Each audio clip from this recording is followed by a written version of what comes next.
Yesu asifiwe. Ninakusalimu kwa jina la Yesu Kristo wa Nazareti. Mungu ni mwema, Mungu ni mwaminifu, ameendelea kutupa neema na kibali cha kuendelea kuwepo katika siku ya leo. Ninamshukuru Mungu sana kwa ajili ya neema hii na kwa ajili ya kibariki ambacho ametupatia cha kuendelea kuwepo katika siku ya leo. Ninamshukuru Mungu pia sana kwa ajili yako wewe ambaye umefungua video hii na kuitazama, na kuomba pia kama bado hauja subscribe na kuomba usubscribe channel hii ili kwamba uwe mwanafamilia wa channel hii pia tunapofundisha masomo mapya, ili kwamba uwe wa kwanza taarifa kukufikia kwamba tumeinua somo jipya, na kama hujalike pia unaweza ukalike, itapendeza sana. Kama kawaida, kwa majina yangu ninaitwa Mchungaji Jackson Komando. Leo kuna kitu ambacho nataka tukizungumzie. Sijui kama kitakuwa kina utata kwenye masikio yako, lakini inabidi ukielewe, inabidi ukielewe kwamba tunaenda kuangalia mwisho wa kazi ya Yesu, kwamba Yesu mwenyewe itafika kikomo, kwamba sasa itakuwa ndio mwisho wa kazi yake, Kwa hiyo mwana wa Mungu Yesu atakuwa ana mwisho wa kutenda kazi, atakuwa na mwisho wa kutenda kazi. Tuangalie neno la Mungu namna linavyotufundisha,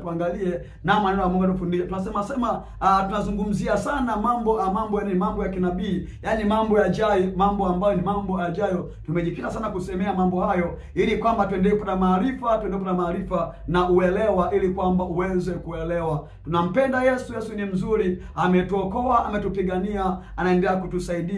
Damu yake imetufunika, damu yake inaendelea kutusafisha, damu yake inaendelea kutulinda. Kwa hiyo tunamshukuru sana kwa ajili ya neema yake hii ya wokovu ambayo ametupatia. Yesu ni yote katika yote. Ukimpata yeye umepata vyote, ili kwamba mtu asinielewe vibaya. Ndio maana nasema maneno haya, ili kwamba mtu asije kanielewa vibaya. Tumaini letu lipo kwa Yesu, yeye ndio mkombozi wetu. Hatuna mkombozi mwingine ila ni Yesu peke yake, kwa sababu kitabu cha Yohana 17:3 na Mungu nasema kwamba na uzima wa milele ndio huu, wakujue wewe Mungu wa kweli na wa pekee, na Yesu Kristo uliyemtuma. Huo ndio uzima wa milele. Kwa hiyo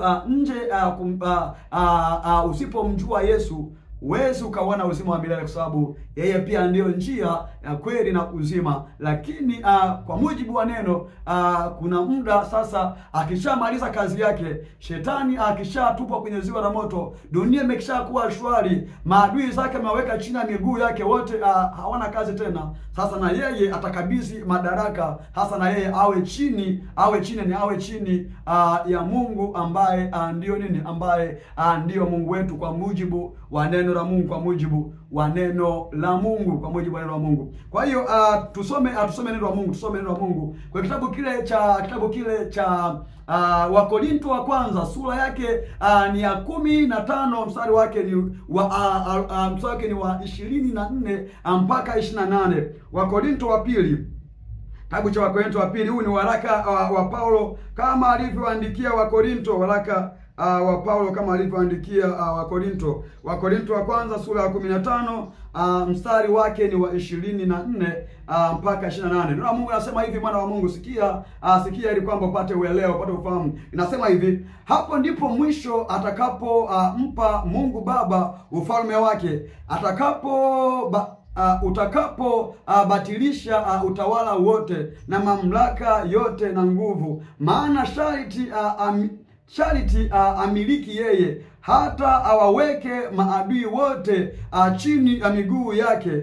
Adui wa mwisho atakaye atiishwa ni mauti, kwa kuwa alivitiisha vyote chini ya miguu yake. Lakini atakaposema vyote vimetiishwa, ni dhahiri ya kuwa yeye aliyemtiishia vitu vyote hayumo. Yaani yule aliyomtishia vitu vyote chini ya miguu yake hayumo. Nani ambaye amemtishia vitu vyote chini ya miguu yake? Bwana Yesu.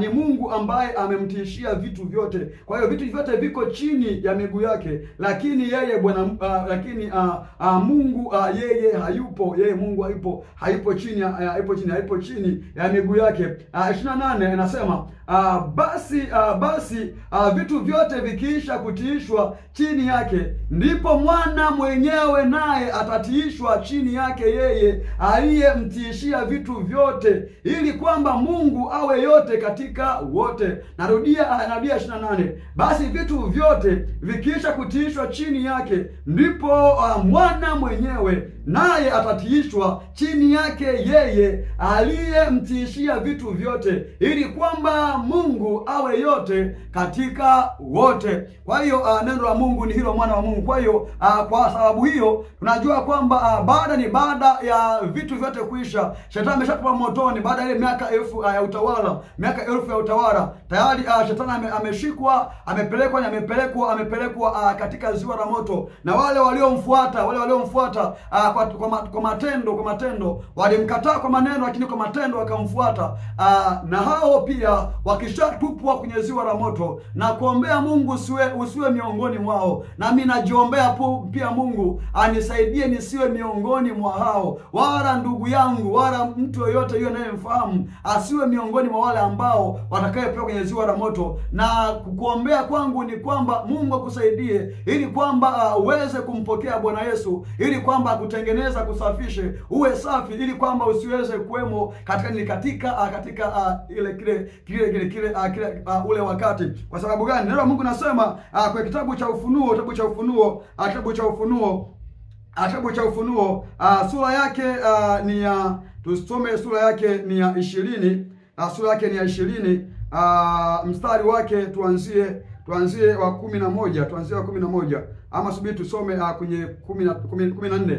Inasema mauti na kuzimu zikatupwa katika lile ziwa la moto. Hii ndiyo mauti ya pili, yaani hilo ziwa la moto. Kwenye 15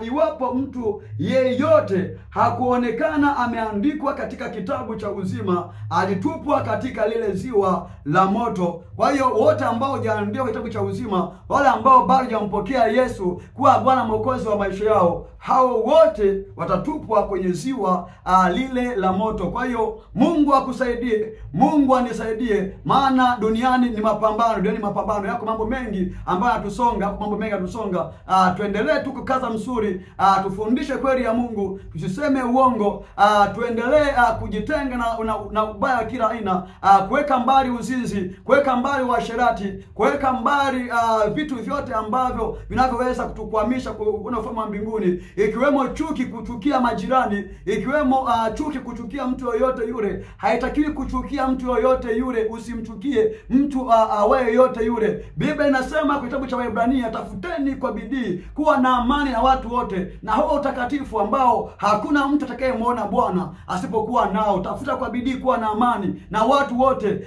Ukiangalia kwenye maisha yako, hakikisha kwamba hakuna mtu ambaye ameweka kwa chuki ndani yako. Hakikisha usimweke mtu kwa chuki ndani yako. Kama unamsubiri Bwana Yesu, hakikisha hayupo. Kama yupo, muondoe haraka. Hicho ni kikwazo ambacho umekiweka, ambacho Yesu akija, kama unacho uwezo ukaenda. Usimchukie mtu yoyote, usimchukie mume wako, usimchukie mke wako, usichukie mtu yoyote yule. Mpende.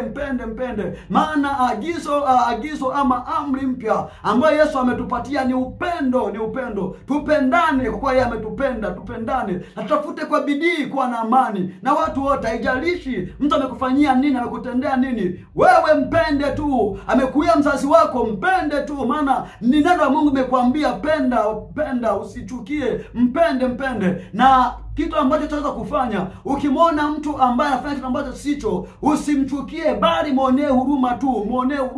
Mwambie na kuhurumia, kwa sababu hujui utendalo. Usimchukie, usiweke mtu kwa chuki kwamba namchukia yule. Hapana, usifanye hivyo. Ukifanya hivyo ni kikwazo. Yesu akija mara ya pili, hautoweza kuenda pamoja naye. Kwa hiyo ondoa makando.